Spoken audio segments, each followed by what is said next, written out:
مخکې زمونږ سره ما ولا مشبهتان باللیس اسم دی، هغه ما اولا چې هغه د لیس سره ساتي مشابهت ساتي، نو د هغې ما ولا مشبهتان باللیس اسم هغه چې کومه دی مرفوعي، هغه څه شی مرفوعي. وس د ما ولا مشبهتان باللیس اسم دا خپل اسم له رفع ورکوي او خبر مخکې را روان دی د خبر په باره کې. وس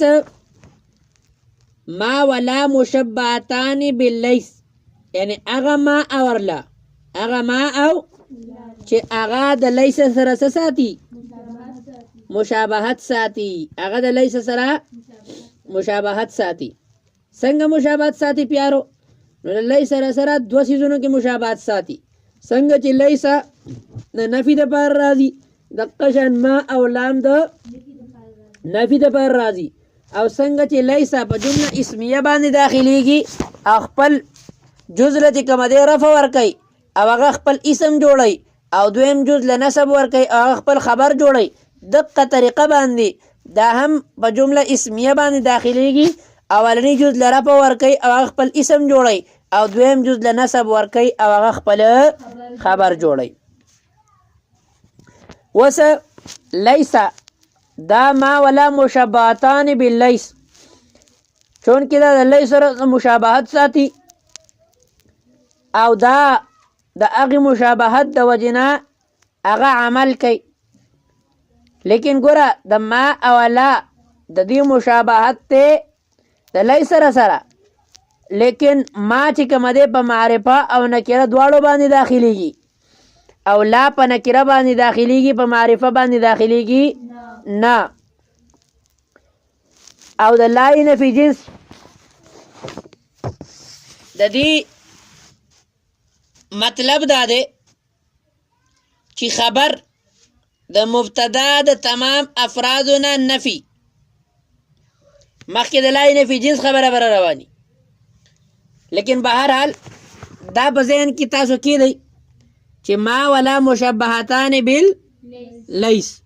اوس که چرته بالفرض والمحال د ما ولا مشبهتان باللیس د لیس سره د ما او لا مشابهت وو نو دا به عمل کوي، که مشابهت ختم شو نو عمل به نه کوي، عمل به نه کوي.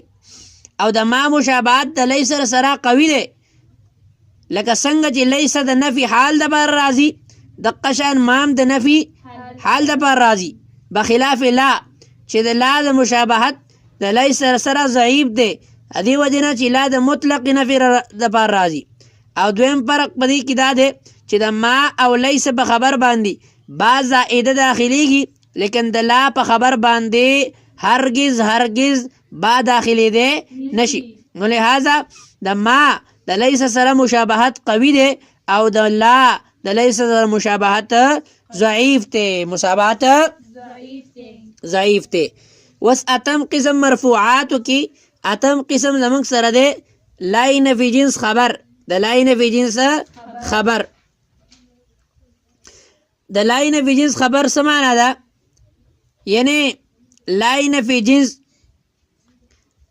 خبر د دې د داخليدو نه وروستو مسند جوړیږي. څه جوړیږي؟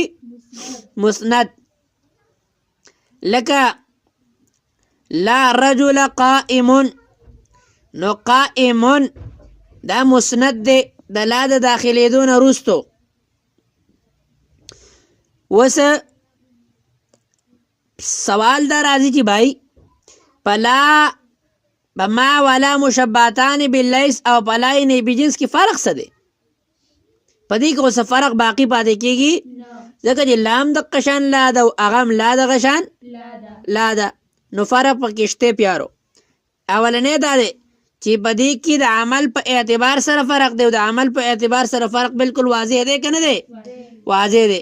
او دویم دا دی چې د معنی په اعتبار سره فرق دی، لکه مثلا موږ وایو لا رجل فی الدار، د دې معنا ده چې په کور کې یو فرد هم نشته. په دې کې چې کومه دی یو فرد نشته، په دې کې د دوو رجالو یا د دې نه ډېرو رجالو نفي نشته نفي لیکن لا رجل قائم فی الدار په دې کې د جنس رجل نفي ده د جنس چې یو فرد هم په کور کې دوم نشته او دریم نشته پوه شوئ ها نو لا رجل فی الدار او لا رجل قائم فی په دې دواړو کې غټ فرق دی غټ داسې نه چې یو څیز دی یو څیز نه دی پوه شوئ